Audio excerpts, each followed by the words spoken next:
À l'approche des grandes vacances, nous essaierons le Fiat Doblo Family en version diesel 1,9 litre multijet de 120 chevaux. Nous poserons 3 questions à Andrea Zagato, à qui l'on doit la Maserati GS Zagato. Mais pour commencer, voici tout ce qu'il faut retenir de l'actualité de l'automobile italienne, tout en images. Découvrir la gamme Alfa Romeo dans un cadre différent, loin des traditionnels showrooms des concessions, c'est le concept de l'Alfa Test Drive Tour. Depuis mi-avril, l'édition 2007 parcourt la France pour la 7e année. Je voulais pas faire ça dans un golf ou autour d'un château traditionnellement, même si peut-être on fera des événements plus classiques. Là, je voulais que ça soit une autre chose. Frédéric Barthaud ne s'est pas contenté de faire essayer ses Alphas. Les visiteurs pouvaient également gagner des baptêmes en Ferrari. C'est très impressionnant, c'est des sensations vraiment, je pense, à vivre. Plus fort encore, et Vendée oblige, Frédéric Barthaud s'était associé pour l'occasion au skipper Éric Dumont pour proposer des sorties en mer à bord de son catamaran mythique, baptisé depuis quelques années l'Original. Regarde le bateau, regarde la direction François. D'accord ?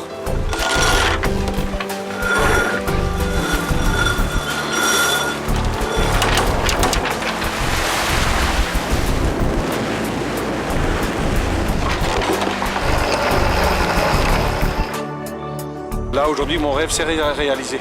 Pour découvrir la date de passage du centre d'essai itinérant près de chez vous, une seule adresse, alphatestdrivetour.com. Le 10 mai dernier, Lancia et ST Dupont présentaient Avenue Montaigne à Paris dans la luxueuse boutique du Maître Orfèvre, Laqueur et Maltier, le fruit de leur partenariat, les séries limitées Fedra et Thésis ST Dupont. Les estivales reviennent chez Fiat. 700 exemplaires de Panda Estival seront disponibles en France. La Grande Punto n'est pas en reste. La version estivale comporte 2 motorisations, 1,2 litre essence de 65 chevaux et 1,3 litre diesel multijet de 75 chevaux, et 2 versions, 3 et 5 portes.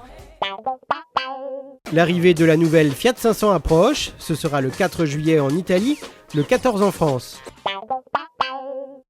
François Fillon, le nouveau Premier ministre, est un passionné d'automobile et de sport auto. Nous l'avions d'ailleurs rencontré en juillet dernier alors qu'il participait au Mans Classique, notamment sur une Ferrari.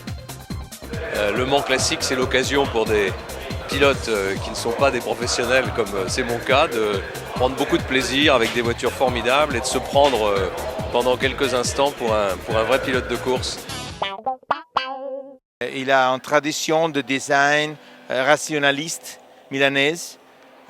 Qu'il veut que le meilleur design, c'est le minimum design possible. Alors ça, c'est l'idée de Zagato du design. Tout juste rénové, le mythique circuit de Formule 1 de Spa-Francorchamps, en Belgique, était envahi début juin par des voitures italiennes de tous âges. De la petite Fiat Uno Turbo à la Ferrari F40, en passant par les prototypes Ferrari MR400 de la Scuderia Maranello, les dernières Alfa Romeo Brera ou de légendaires Maserati, toutes se sont retrouvées les 2 et 3 juin sur la piste ou dans les paddocks. Simple parade derrière la voiture de sécurité pour les plus craintifs, véritable séance d'essai chronométrée avec l'espoir de réaliser le record de la piste pour les plus sportifs, la 6e édition de Spa Italia a une nouvelle fois permis à chacun de partager sa passion.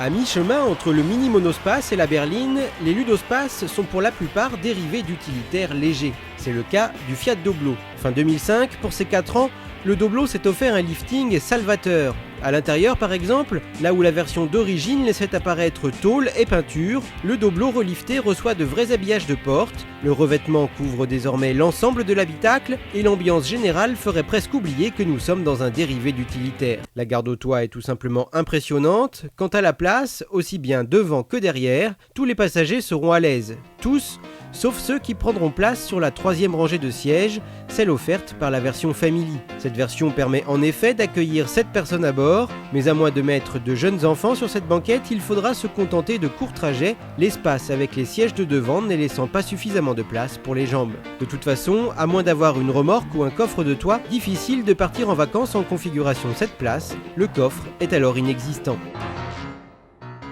Sur la route, le Doblo nous a fait très bonne impression. Bien sûr, il ne s'agit pas d'une voiture de course, mais une fois lancé, sur autoroute par exemple, il faudra faire attention à surveiller le compteur. Avec cette motorisation diesel 1,9 litre multijet de 120 chevaux, le Doblo atteint les 174 km/h en vitesse maxi et aura tendance à vouloir dépasser les vitesses légales sans que l'on ne s'en rende compte. Enfin, un point sur lequel le Doblo ne peut faire oublier ses gènes, c'est son look. De face, avec ses gros optiques, ses gros pare-chocs, sa grosse calandre, ses gros rétroviseurs et son imposant pare-brise, le Doblo dégage une impression de robustesse, tout en affichant un certain dynamisme. Le mois prochain, nous nous retrouverons mi-juillet pour un numéro entièrement consacré à la Fiat 500, à l'occasion de ses 50 ans et du lancement de la version 2007.